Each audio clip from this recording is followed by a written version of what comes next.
శ్రీకృష్ణ పరబ్రహ్మణే నమః. మన భాషలో అనేకమైనటువంటి ఆకర్షణీయమైనటువంటి వాక్యాలు ఉంటాయి.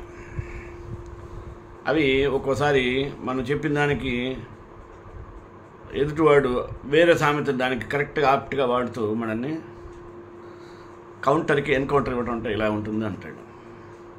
నిదానమే ప్రధానం అని అనుకోండి, ఆలస్యం అమృతం విషయం అంటాడు. శుభశ శీఘ్రం అన్న అనుకోండి, ఆలస్యం అమృతం విషయం అంటాడు.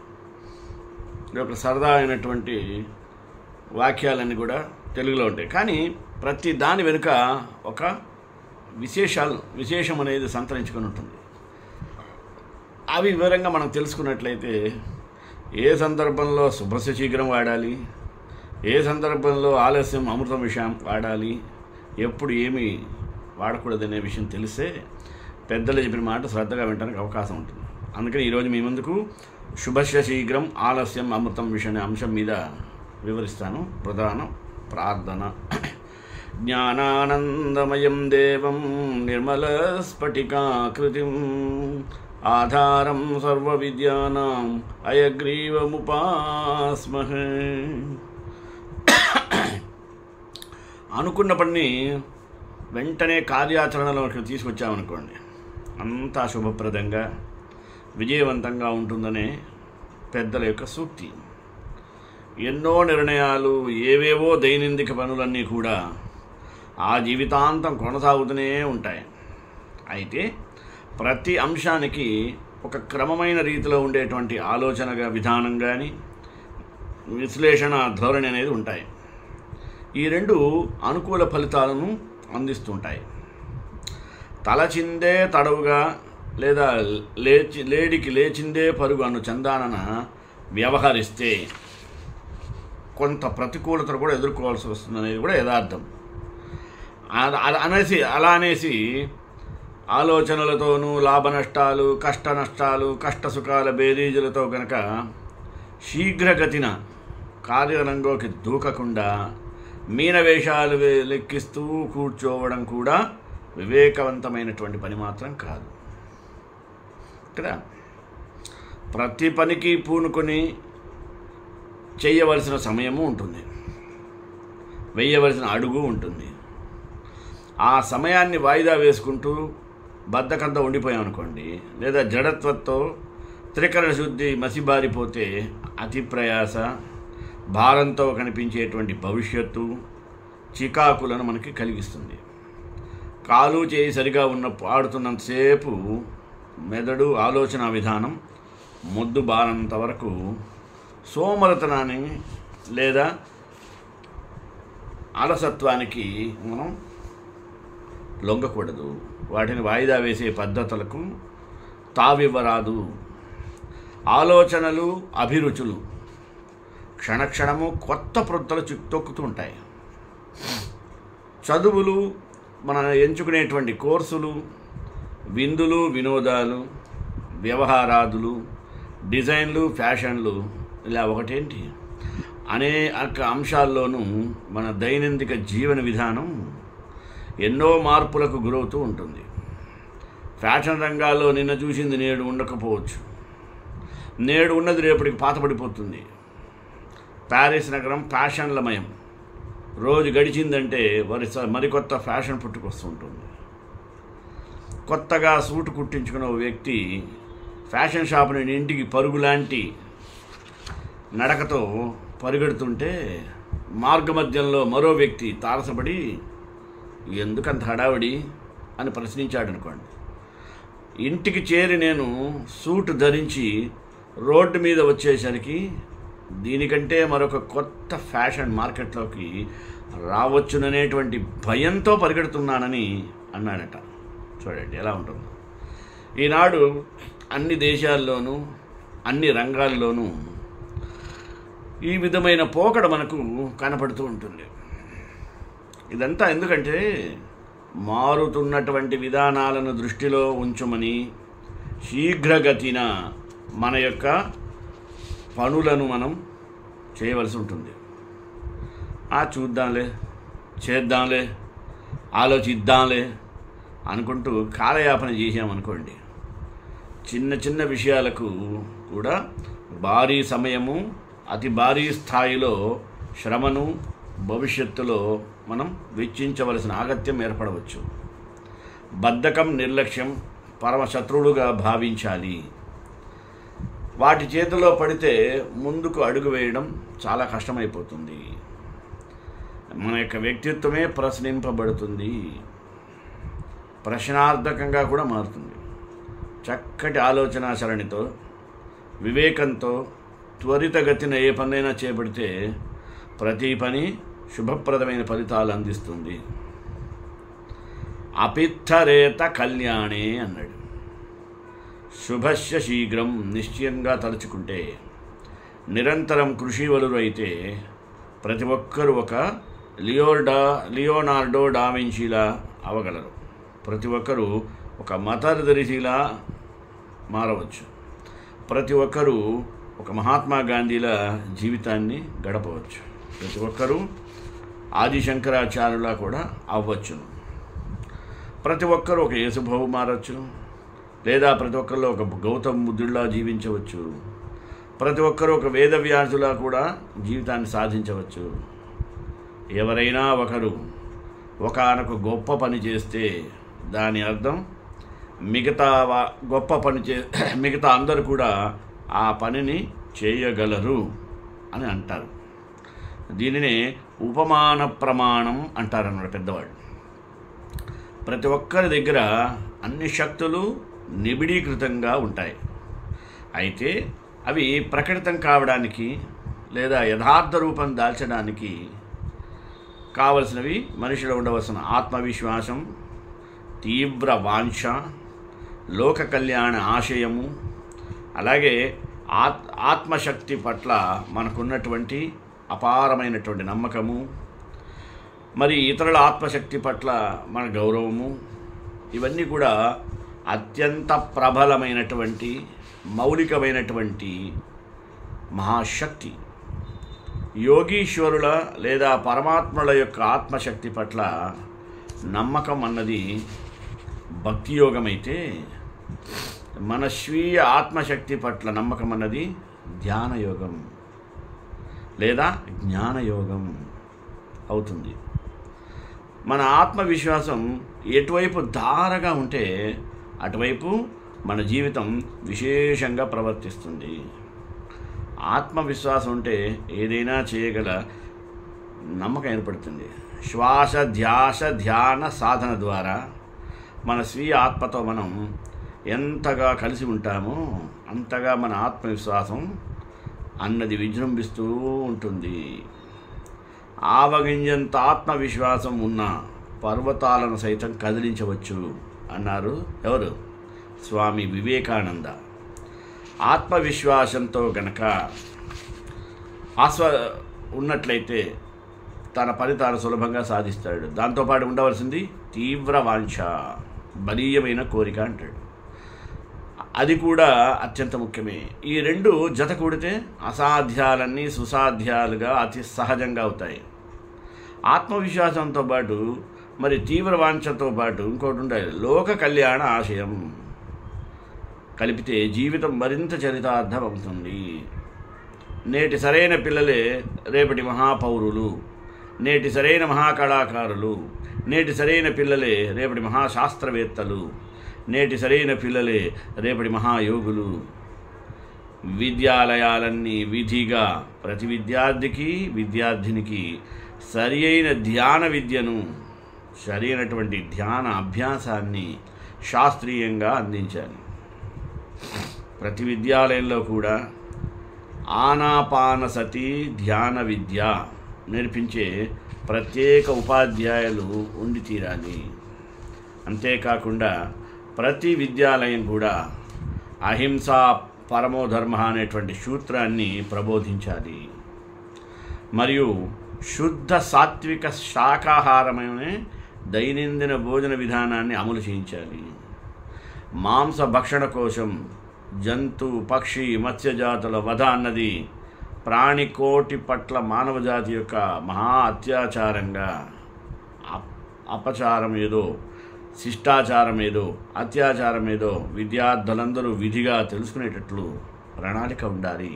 ప్రాపంచిక విద్యలన్నిటికన్నా మౌలికమైనవి మరీ ముఖ్యమైనవి ఆధ్యాత్మిక విద్య.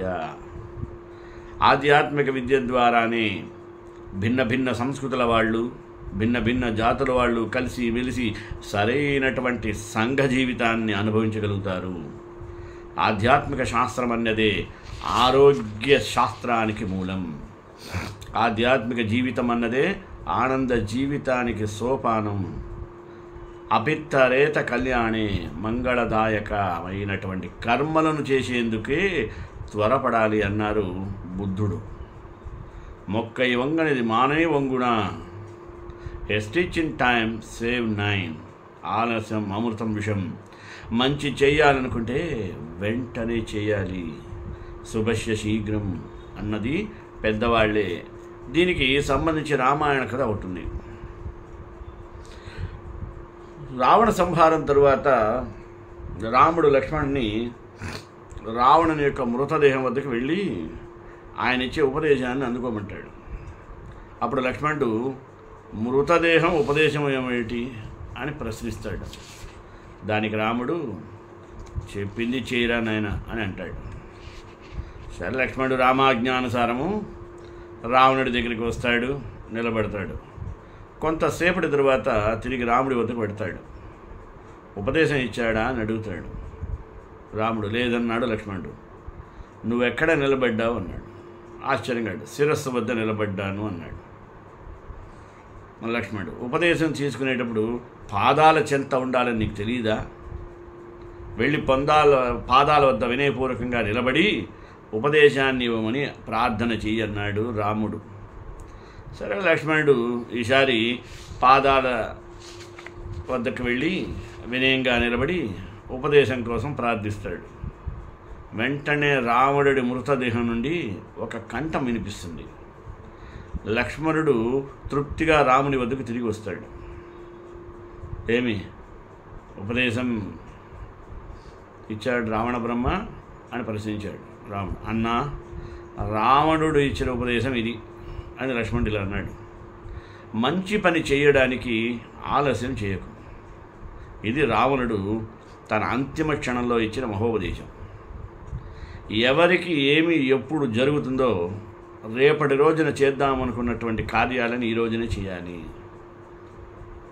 అలా చేయవలసిన పనులను మరుగున పెట్టి కాలయాపన కనుక చేయరాదని తాత్పర్యము. అలాగే కాలయాపన చేసినచో అనుకున్న కార్యాలకి అనూహ్యమైనటువంటి అనేక అవాంతరాలు, ఆటంకాలు ఎదురవుతాయి. అనుకున్న పనులు జరగవచ్చును లేదా జరగకపోనవచ్చును. ఏవైనా అనుకోని సంఘటనల ద్వారా ఎప్పటికీ కాకపోవచ్చును.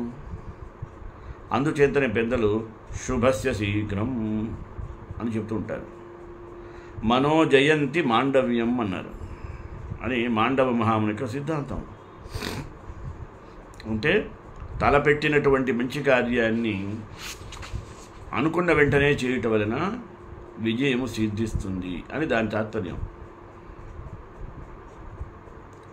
ఆంగ్ల భాషలో కూడా దీన్ని తలపించే నానుడు ఉంది. Do today it self what you plan to do tomorrow. దీనిని భాషా భేదం లేకుండా అందరూ వక్కాణిస్తూ ఉంటారు. హిందీ భాషా మాధ్యంలో కూడా దీన్ని కల్ కీ కామ్ ఆజ్ కరో, ఆజ్ కీ కామ్ అభి కరో అన్నాడు. ఇంకా అడ్వాన్స్, రేపటిది ఈరోజు ఇప్పుడు చేయమన్నాడు. ఈ సూత్రాన్ని పాటించటం బుద్ధివంతుల యొక్క లక్షణం. ధమ్మపదం ఆధారంగా బుద్ధ మహాత్ముడు చెప్పినటువంటి కొన్ని అమృత పలుకులు మనం తెలుసుకుందాం. అపిత్తరేత కళ్యాణే అపిత్వరేత కళ్యాణే అనగా మంగళదాయకమైన కర్మలను చేసేందుకు త్వరపడండి. ఆరోగ్యపరమం లాభం సంతుష్టి పరమం ధనం విశ్వాసో పరమో జ్ఞాతి నిర్వాణం పరమం సుఖం. ఆరోగ్యమే మహాభాగ్యం, పరమలాభం. సంతుష్టత అనేది పరమం ధనం, విశ్వాసమే పరమ బంధువు, నిర్వాణమే పరమం సుఖం అని అర్థం. ఆలస్యం అమృతం విషం అని మనం చిన్నప్పటి నుండి వింటూనే ఉన్నాం కదా. ఇప్పుడు చెప్పమని అడిగిన మన పెద్దవాళ్ళు చెప్తారు. ఎందుకనగా మనం చిన్నప్పటి నుండి బడికి పోవాలన్నా ఆలస్యం చేస్తాం, ఆఖరికి ఉద్యోగానికి వెళ్ళడానికి కూడా ఆలస్యం చేస్తాం. ఎందుకంటే అది మానసికంగా మనకు అలవాటైపోయింది. ఈ ఆలస్యం అనేది చిన్నప్పుడు మనకు కొంతవరకు పర్వాలేదు, కొంచెం కష్టం అనిపించినా సరే, టీచర్ కొడతాడు అని తెలిసినా సరే, భయం ఉన్నా సరే మనం అలాగే చేసేవాళ్ళం. అలానే ప్రతిసారి మనకి మంచి జరగదు కదా. ఒకసారి అయినా టీచర్ కోపంగా ఉండవచ్చు, ఆ టీచర్ ఆలస్యంగా వచ్చారని ఎప్పుడూ కొట్టిన ఆమె కూడా విసిగిపోయి చెమడాలు ఒలిచేయచ్చు, వాచిపోయేలా చావగొట్టచ్చు. ఇలా ఒకసారి అమృతమైనది విషం కూడా అవుతుంది. అందుకే చాలా జాగ్రత్తగా ఉండాలి. ఆలస్యం అమృతం అవ్వద్దు. అందుకే మన జాగ్రత్తలో మనం ఎప్పుడూ ఉండి తీరాల్సిందే. అప్పుడే జీవితంలో అమృతం విషం లేకుండా సమానంగా సాగిపోతుంది. చూశారుగా, ఆలస్యం అమృతం విషం అనేది. అందుకనే సమయాన్ని టేక్ ఇట్ ఈజీ పాలసీలో తీసుకోకూడదు. కొన్ని సందర్భాల్లో తీసుకోవాలి, కానీ ప్రతిసారి కొంతమంది దీన్నే వాడుతుంటారు. ఏ పని చేసినా టేక్ ఇట్ ఈజీ అంటుంటారు. అది అది కాదు. సదానికి ఒక కుర్రాడికి క్యాన్సర్ చివరి దశలో ఉందని తేలింది. ఆ విషయం తెలిసినప్పటి నుంచి అతనికి ఈ ప్రపంచమంతా ఎలా అయిపోయింది, ఒక దుఃఖ సాగరంగా మారిపోయింది. ఏడు చూసినా, ఏది పట్టుకున్నా, ఎవరితో మాట్లాడినా తన వ్యాధే గుర్తుకొచ్చేది. అందుకనే చాలా మౌనంగా తనలో తాను కుమిలిపోతూ తన యొక్క గదిలో ఒంటరిగా చివరి రోజులు వెళ్ళదీస్తూ ఉండేవాడు. ఓసారి ఎందుకనో కుర్రవాడికి అలా వీధి చివరి దాకా వెళ్ళి రావాలనిపించిందట. చాలా కాలం తర్వాత కుర్రవాడు వీధిలోకి అడుగు పెట్టడం చూసి అతని తల్లికి కూడా సంతోషం వేసింది. ఊరికనే అలా 4 అడుగులు వేసి తిరిగి ఇంటికి వెళ్ళిపోవాలనుకున్నాడు ఆ కుర్రవాడు. కానీ ఇంతలో వీధి చివర కొత్తగా పెట్టిన సీడీల షాప్ చూసేసరికి అందులోకి అడుగు పెట్టాలనిపించింది.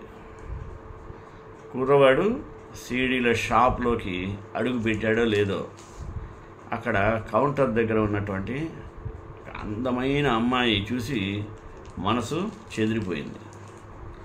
ఆ అమ్మాయి చూడటం కొరకు అవసరం ఉన్నా లేకపోయినా ప్రతిరోజు ఆ షాపులోకి వెళ్ళి ఏదో ఒక సీడీని కొనుక్కునేవాడు. కారణం ఆ సీడీ మీద కాదు, అందమైనటువంటి ఆ అమ్మాయి మీద ఉండేటువంటి ఆకర్షణ అతనిలో ఈ విధమైనటువంటి మార్పును తీసుకొచ్చింది. అది అప్పటి నుంచి ఆ కుర్రవాడి యొక్క మానసిక స్థితి దిగాల నుంచి బయటపడుతూ ఇలా మార్పు చెందింది. ఆ సీడీని ఏం చేశాడు, భద్రంగా ఒక కవర్లో పెట్టి చివరి నవ్వుతో అతనికి అందించేది ఆ అమ్మాయి. ఇటు రావడం, కవర్లో పెట్టి ఇవ్వడం, వాడు తీసుకోవడం. ఆ అమ్మాయితో ఒకసారి సరదాగా అలా షికారుకి వెళితే ఎంత బాగుండో అనుకునేవాట కుర్రవాడు. మనసులో ఏదైనా రావచ్చు కదా కోరికలు. కానీ తీరా కాదంటే ఆ బాధని తట్టుకునే స్థితిలో అతని మనస్సు లేదు. అందుకోసం కనీసం ఒక 10 నిమిషాలైనా సరే ఆమెను చూస్తూ గడపడం అతనికి ఆనందం కలిగిస్తుంది కనుక రోజు దానికోసం షాప్కి వెళ్ళేవాడు. కానీ అలా ఎన్నాళ్ళని పెడతాడు చెప్పండి కదా. నెల తిరగకుండానే ఆ కుర్రవాడిని పాపం క్యాన్సర్ కబళించి వేసింది.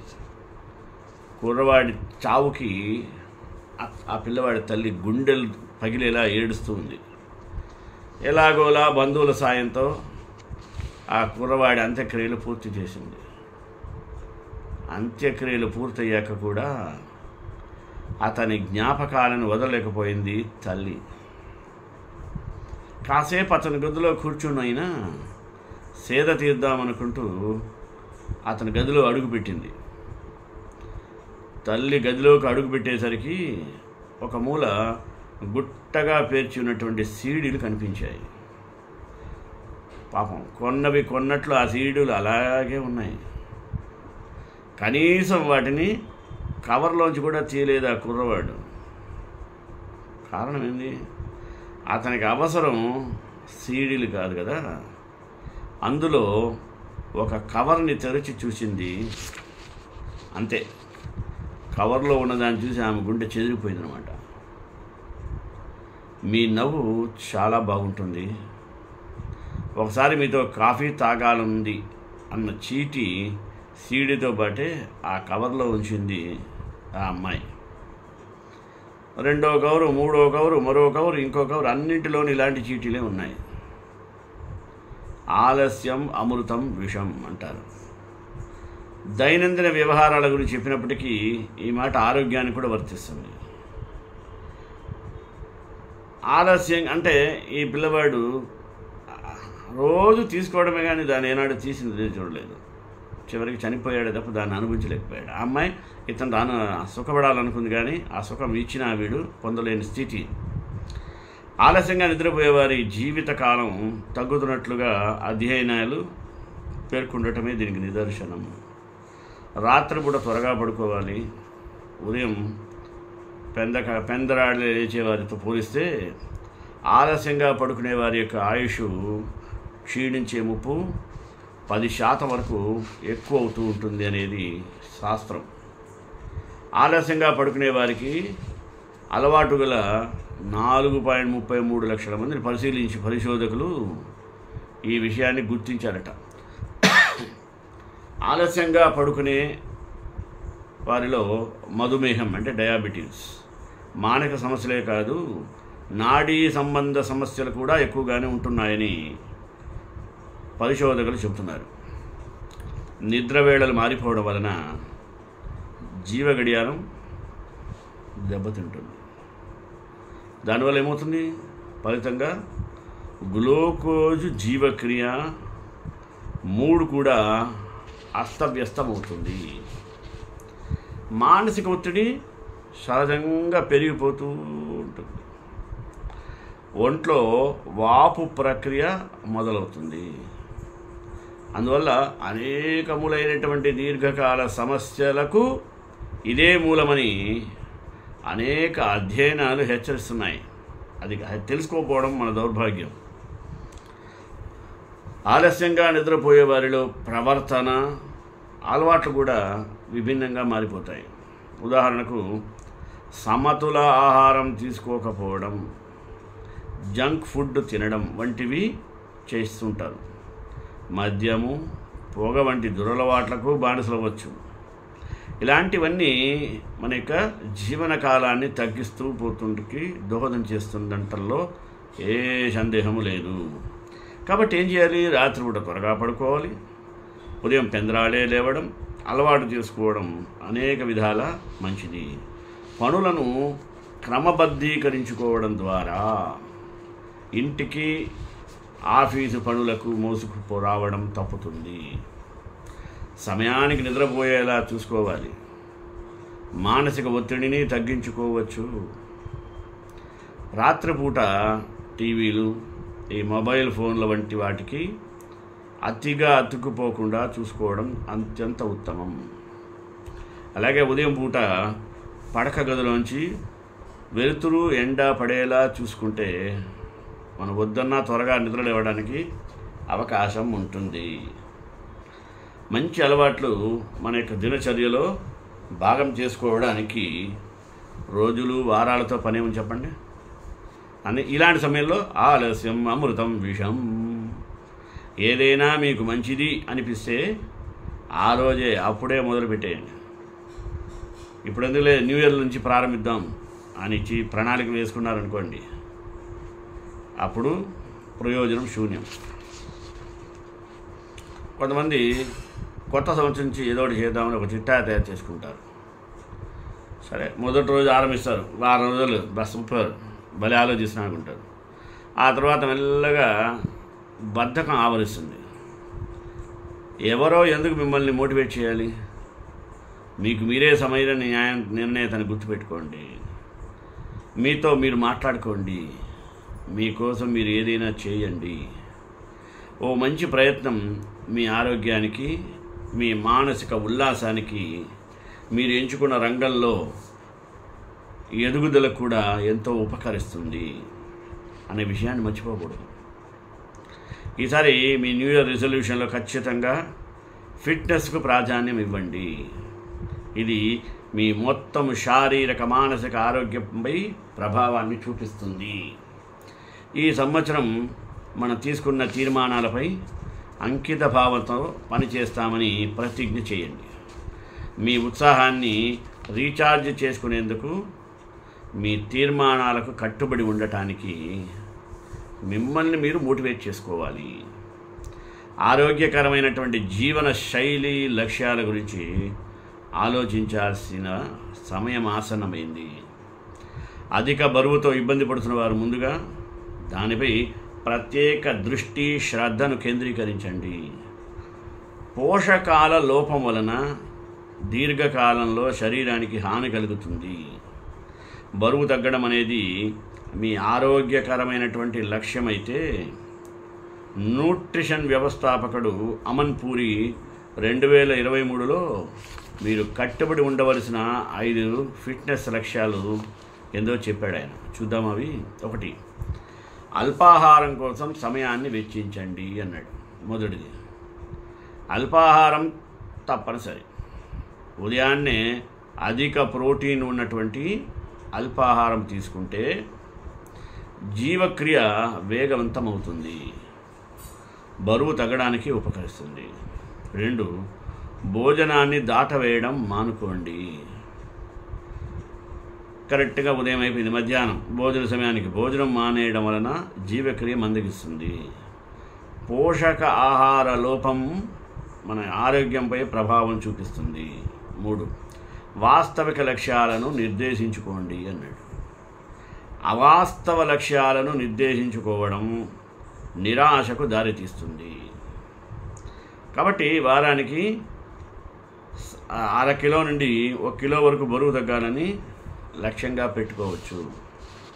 ఇది నెలవారీ 2 నుండి 4 కిలోల వరకు ఉంటుంది. ఇలా కనుక ప్లాన్ చేస్తే శారీరక శ్రమ ప్రతి ఒక్కరికి ప్రయోజనాన్ని తీసుకొస్తుంది. ఎందుకంటే ఇది ఆరోగ్యాన్ని కాపాడుకోవడానికి చక్కగా సహాయపడుతుంది కదా. ఇక 4వది, సమతుల్య ఆహారాన్ని తీసుకోండి అన్నాడు. సమతుల్య ఆహారం అంటే మన శరీరానికి అవసరమైనటువంటి పోషకాలను అందిస్తుంది, పనిచేయడానికి కావలసిన శక్తిని అందిస్తుంది, అలసటను దూరం చేస్తుంది, అంటువ్యాధులను నివారిస్తుంది. రోజువారీ ఆహారంలో తగినటువంటి ప్రోటీను, కార్బోహైడ్రేట్లు, కొవ్వులు, విటమిన్లు మరియు ఖనిజాలను చేర్చండి. తగినంత నీటిని తీసుకోవడం మరవకండి. నీరు సహజంగా ఆకలిని అణచివేస్తుంది, సంతృప్తిని పెంచుతుంది మరియు వ్యర్థాలను బయటకు పంపడంలో సహాయపడుతుంది. ప్రతిరోజు కనీసం 8-10 గ్లాసుల నీరు తాగడం అలవాటు చేసుకోవాలి. 5, అవసరమైతే సప్లిమెంట్లను తీసుకోండి అన్నాడు. ఆహార పదార్థాలు మందులు కావు, అవి ఏ వ్యాధిని నయం చేయలేవు. అయినను పోషక పదార్థాలు పోషకాహార లోపాలను నివారిస్తాయి. అవసరమైతే వైద్యుల సలహాలతో సప్లిమెంట్లు కూడా తీసుకోవచ్చు. చివరిగా 6వది, మీ మానసిక ఆరోగ్యాన్ని పెంచుకోండి. మానసిక ఆరోగ్యం అనేది భావోద్వేగాలను అదుపులో ఉంచుతుంది. సంతోషకరమైన జీవితానికి ఇది చాలా ముఖ్యమైనది. మానసిక ఒత్తిడి ఏం చేస్తుంది? మనలను స్థూలకాయం, గుండె జబ్బులు, డయాబెటీస్ వంటి వ్యాధులకు గురి చేస్తుంది. మానసిక ప్రశాంతత కొరకు ఏం చేయాలి? ధ్యానం, యోగా, నృత్యం, ఏదైనా మీకు నచ్చింది వచ్చింది చేయడం కొనసాగించండి.